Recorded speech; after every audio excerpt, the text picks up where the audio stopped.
প্রিয় শিক্ষার্থী বন্ধুরা, তোমরা ইতিমধ্যে থাম্বনেল দেখে বুঝে গেছো আজকে আলোচনা করব কি। আজকে আলোচনা করব সায়েন্সের ক্যালকুলেটর দিয়ে কিভাবে বাইনারি যোগ করতে হয়। চলো আর দেরি না করে ভিডিওটি শুরু করা যাক। দেখো এখানে 1 1 0 1 0 1, এখানে দিলাম 0 1 1 1 0 1।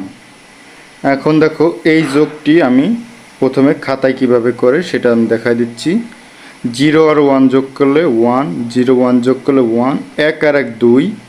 দেখো 2 বলতে আমরা 2 বলতে বাইনারি 2 বলতে আমরা জানি 10, তাই 10-এর এখানে 0, হাতে কত থাকে 1 থাকে, তাই এখানে 1 আর এই 1 এই হাতের 1 আর এই 1 দিয়ে 2, 2 বলতে 10, 10-এর 0, তাহলে এখানে 2 বলতে 10, 10-এর 0 নিলাম। আবার হাতে 1, 1 আর 1 এই 1 আর হাতের 1, 1 আর 1 2, 2 বলতে 10, 10-এর 0, হাতে আবার 1 আছে, সেই 1টা এই 1-এর সাথে যোগ করলে 1 আর 1 2, 2 আর 1 3, 3 বলতে জানি 11, এই 11ই এখানে বসে যাবে।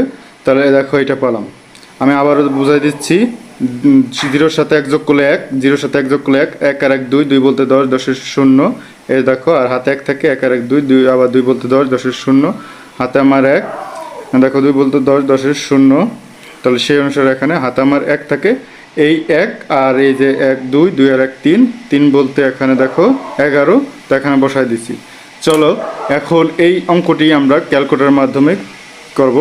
প্রথমে দেখো আমরা ক্যালকুলেটর অন করে নিই। প্রথমে আমরা ক্যালকুলেটর অন করলাম। দেখো এদিকে খেয়াল করো, এখানে আছে কি মোড। এই মোড প্রসেস একটা দুইটা চাপ দেওয়ার পর দেখো এখানে আমাদের 3 নম্বরে এই ক্যালকুলেটর আছে বেস। দেখো এই 3 চাপ দিলে আমাদের এখানে 0-র পাশে অটোমেটিক দেখো এই যে এখানে দেওয়া যাচ্ছে 0-র পাশে দেখা যাচ্ছে কি ডি।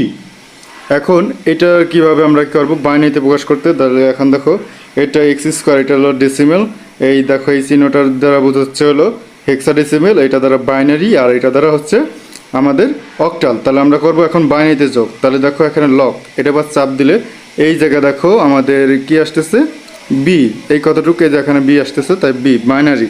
তাহলে ক্যালকুলেটর আমাদের বি দেখা যাবে। এখন আমাদের যোগ করার জন্য আমরা মানগুলো উঠাই নিই।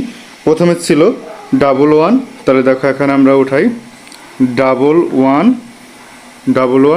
তারপর ছিল 0 দিলাম, তারপরে আছে কি 1, তাহলে এখানে 1, তারপরে আমাদের কি আছে 0 1 প্লাস, তারপর দেখো কি ছিল পরে এসে 1 0 1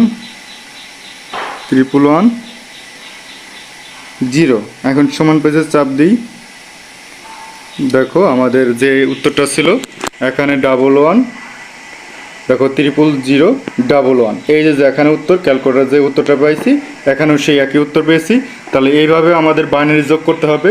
তোমরা একটু ভালো করে খেয়াল করবে, সম্পূর্ণ ভিডিওটি না বুঝলে আবার সম্পূর্ণ ভিডিওটি পুনরায় দেখে নাও, তোমরা এখান থেকে শিখতে পারবে।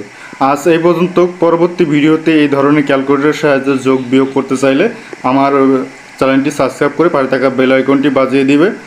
আজ এই পর্যন্ত, আল্লাহ হাফেজ।